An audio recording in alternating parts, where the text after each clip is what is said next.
Let's change that.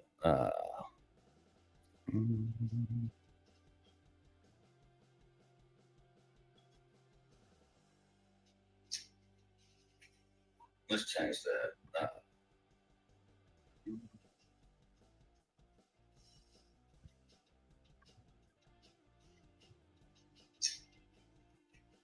Let's change that. All right, guys, I'm here. I'm Trey Scott. I'm trying to get this circle video off. It's my first time, so I guess this is what comes with the territory. But hey, we're starting a weekly live where we want to give y'all updates of what's going on in the area. You know, your weekly schedule, so you'll know. Talk about some games. Talk about what's going on in basketball. You know what's going on in wrestling. You know, highlight these athletes that the articles can't necessarily highlight. You know, it's hard to write about a swimming match or a swim meet, a wrestling match, etc. So like I said, this is Trey Scott, New Sports. Enjoyed the live, man. Please comment, do whatever, you know, talk to me, interact with me. Let's have some fun. Let's get this thing going. So, our first thing we're going to talk about is let's look at this week's schedule. This week's schedule is we got a short week because you know it's Thanksgiving. I think only 2 days of school for most of the schools in the area. On the basketball side, on Monday we got APA at Wayne Christian. Then we have Community Christian at Bethel tonight at 7:30, and South Lenore is on the road against Richlands. On Tuesday, North Lenore plays Spring Creek again as they won the first match. On Tuesday, Jones Senior travels the I can't say that Hobgood Charter. I try, guys. But they travel to Hobgood Charter, and then Wednesday, Thursday will be the days off. Everybody's getting days off for Christmas. Everybody's going to eat good. I'm definitely am. All right. So now, then Friday, we got the big game. We got the big game. If you're watching football, it's going to be Kinston at Aiden Griffin Friday night. Cannot miss it. It's going for the states is to go into to the fourth round. We're down to the Sweet 16. These teams already faced each other. We're going to talk about that a little bit more. But before we talk about that game, I want to talk about what happened last Friday night. Just so I can make sure I'm not just talking to a dead screen. Everybody can hear me. Can somebody tell me in the chat, hey, I sound good. I can't hear you. You look terrible. Go Redskins. Cowboys suck. Anything? Talk to me in the chat. I'm going to make sure somebody can hear me before I continue. You look terrible. Go. Where's them comments at? I cannot see that.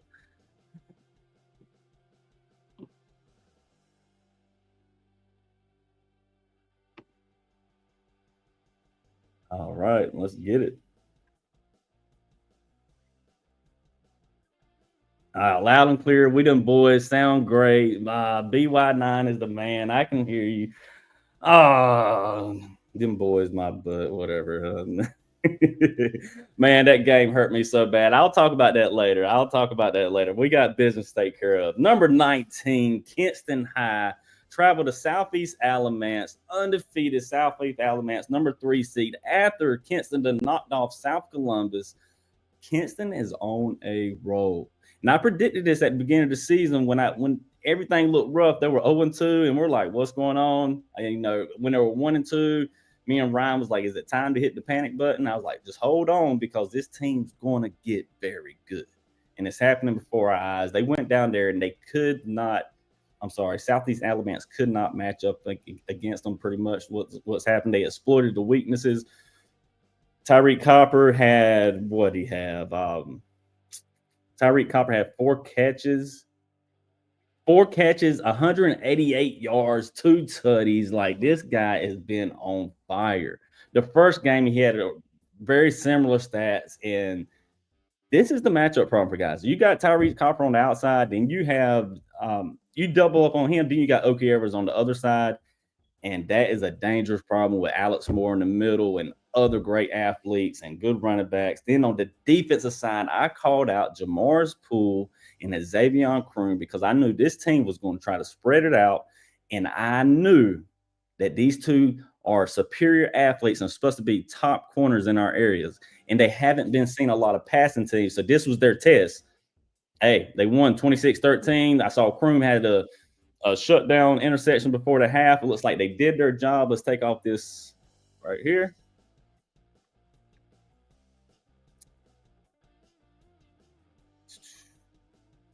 K-High was the best team on the field by far. Chance covered that game for us. I was at Green Central. Chance, how did Tyler Jones look? You know, I talked to Chance earlier. I'm going to wait for him to comment, but Tyler Jones has pretty much did what he's done all year. Slow first half, look a little shaky, but second half turns it on. Dot, screen, Tyreek Copper to the end zone. Like, this team is putting together some stuff, and the part about Kinston High team that's not getting recognition is the defense. Man, the defense has kept them in games, and you know, there's two sides to the game, and the defense has been balling out. Shout out to Kinston High defense. We're gonna talk more about Kinston since Chance is not responding real fast. We're gonna talk more about Green Central now. Green Central went and faced the number 1 seed, and if you've seen our predictions, by the way, I predicted Kinston to win. Let's go. That's a big upset. I predicted Kinston to win. Number 1 Northeastern, undefeated, made to the Eastern Regional Finals last year, hosted Green Central, and I thought Green Central had a chance. I predicted Green Central win. Call me crazy. I said I don't care. But listen, that score was 50-6 Northeastern. That was not the game. I make no excuses. The first half, Green Central had their chance. They got a block punt. The defense was locking them up. Matter of fact, Northeastern's first touchdown didn't come from their spread, which they averaged 400 yards per game. It came from a punt return down to the 30, and they got into an I formation and then punched it in. Long story short, Green Central got a block punt. They were in there at halftime. Quarterback, Rams running back got hurt. Starting running back, DJ Cobb. Then the next thing, Northeastern found out that Green Central could not tackle number 10. They would hit him in the backfield 2 or 3 times, and he would extend that play 15, 20 yards. And when they found that out, it was over. They exploited it, and Green Central couldn't get the run game back going, and it got ugly really, really, really, really fast. Side note about Northeastern. Northeastern was really, really good. No disrespect to the quarterback. He's got amazing stats, amazing yards. I was expecting to see a little bit more, but what I saw was Northeastern is stacked. They got dogs. They got dogs all over the field. They got 4 or 5 running backs. They got 6 guys that caught almost 400 yards this year. And I seen what the fuss was about. They catch the ball and they make plays. And it won't just one guy. They were all weight room fitted. And shout out to the atmosphere at Northeastern. It was HBCU vibes. Had the club speakers all down the sidelines, and the music was pumping all night. But that's all we got right there. Great season for Green Central. Great job, Coach Jay Wilson, on turning that team around and making sure, you know, you finish a solid season. And now let's look at the rest of the playoffs results. East Duplin lost against West Craven 36-20. Martin County lost to James Keenan 42-20. Wallace defeated Southwest Edgecombe. This one kind of surprised me. Number 4 Wallace defeated number 20 Southwest Edgecombe 43-0. Ooh, Wallace is really hot right now. All right, on Aiden defeated Holmes, number 6-8, and number 6 Aiden defeated number 22 Holmes 30-13. Number 7 Eastern Wayne pulls out the dub, E-dub 40-36 against number 23 Princeton. Looks like that was a great game. Number 2 Whiteville takes down Farmville. Number 15 Farmville 63-29. That was the round 2 matchups. Now I'm gonna tell y'all the round 3 matchups. Number 1 Northeastern is hosting number 24 West Craven. That's gonna be very interesting. DJ Davis for West Craven is a very good quarterback, and he's got dogs and he's got weapons. Number 12 James Keenan at number 4 Wallace. Tommy Millard. I know you're East Duplin guy, but how much better does this get right here? James Keenan at Wallace in the 3rd round of the playoffs. That's crazy. That's a must-see game. Number 7, Eastern Wayne is traveling to Whiteville, and I think this is a pretty good matchup. Eastern Wayne is dangerous and fast. They spread it out. Oaks is a good quarterback. He makes plays. Then on our last matchup, I want to bring up Kinston versus Aiden. Number 19, Kinston is traveling 10 miles down the road against Aiden, and it's going to be good. In the first matchup, Kinston won the first matchup. I had the score for, I think it was like 30-26. I might be a little bit wrong right there, but Aiden Griffin came to play. Their quarterback, Nate Brooks, threw 19 for 27, 220 yards, 2 TDs, 1 pick. Their wide receiver, Zymir Nelson, senior, had 8 catches, 127 yards, 2 TDs. So that's something I want to look at. And I know they have a very good tight end as well. But on the Kinston side, Kinston did their thing. And Copper had 8 catches, 112 yards, 2 touchdowns. Oki had 3 catches, 54 yards. Tyler Jones finished 16 for 27, 181 yards, 3 touchdowns. This game's going to be good, guys. Be there. I'm going to be there. Chance is going. I'm assuming Chance. We're going to have the whole crew there, I'm sure, and we're going to, live stream before the game, halftime, have it going, stuff like that. But check it out Friday night, and it's going to be good. We're going to give you some updates. We're going to give you some playoff previews. I'm going to break down Aiden Griffin for you and break down the stats the best I can. Good luck to Kinston. We're definitely pulling for you. All right, let's talk about the basketball teams I've seen so far. And then I'm going to end the live very soon. Don't want to hold y'all too long. I see you, Chris Radford.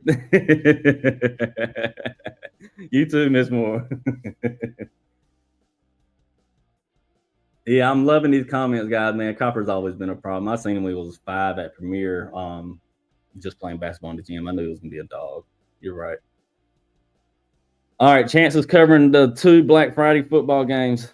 All right, here we go. Moving to basketball teams. The girls' teams I've seen so far.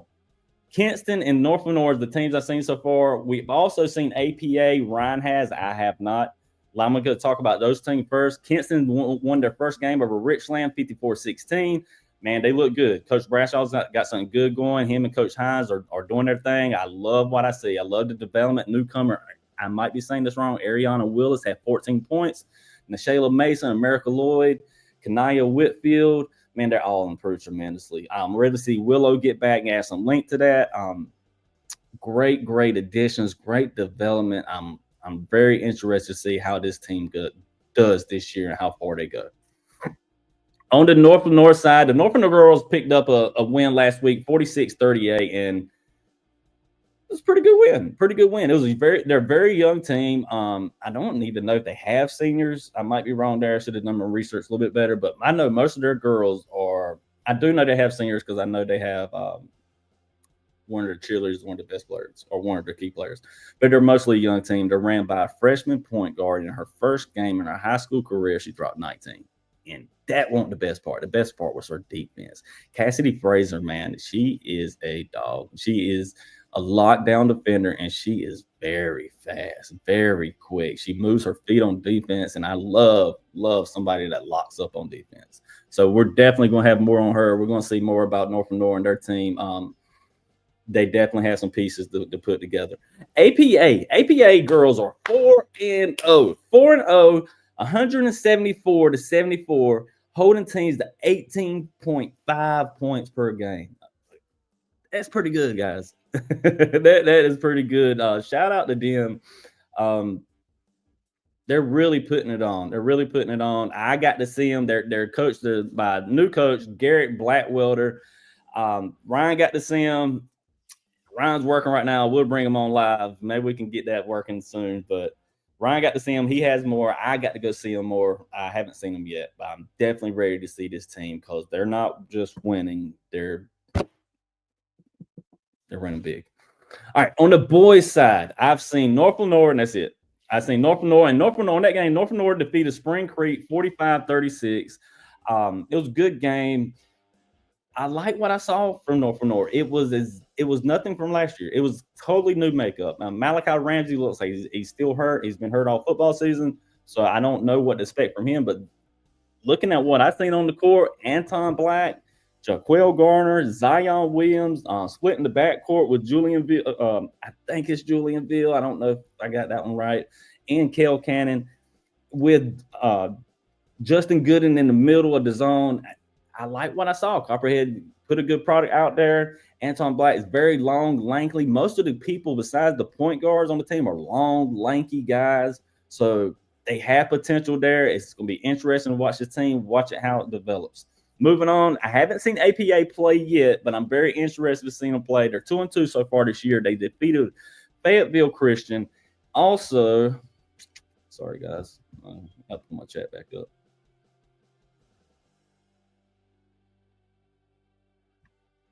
Also, they defeated Fayetteville Christian, Faith Christian, but lost to Harrells and Liberty. I'm ready to see these guys. I'm ready to see Ben Barrett out there. I want to see what he's got on the court. Chase Jones, good to see him back in, where he's supposed to be.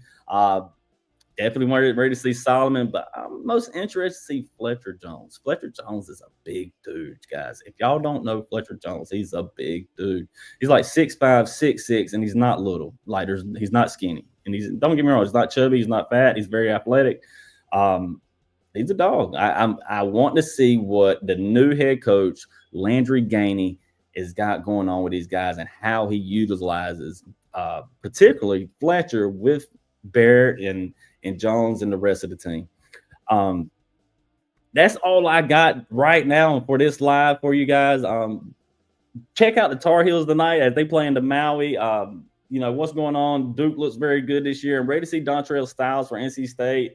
ECU's got some stuff going on. Jalik Felton. This is some stuff that's not high school area, but why not talk about it? It's table talk. So check out Tar Heels in the Maui. Cooper Flagg's killing it. What's Dontrell Styles doing at NC State? I'm ready to see this stuff. What else is going on? The Cowboy game hurt me so bad. I talked so much trash yesterday before the game, and it didn't work out for me. But when we scored that touchdown with Scary Terry, I was like, we got it. We got it.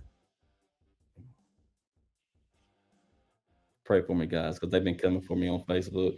Hey, guys, it hurt very bad. Hey, I'm Trey Scott, New Sports. Thank you for joining live. We'll have more of this coming soon. I appreciate the comments. I'll see you soon. Yes, I did say Duke looks good, but it is November, and Duke is November champions, and they always choke in March. I'm sorry you brought that up. I had to put it in there. I'm Trey Scott, New Sports. I'm in the live. See you soon.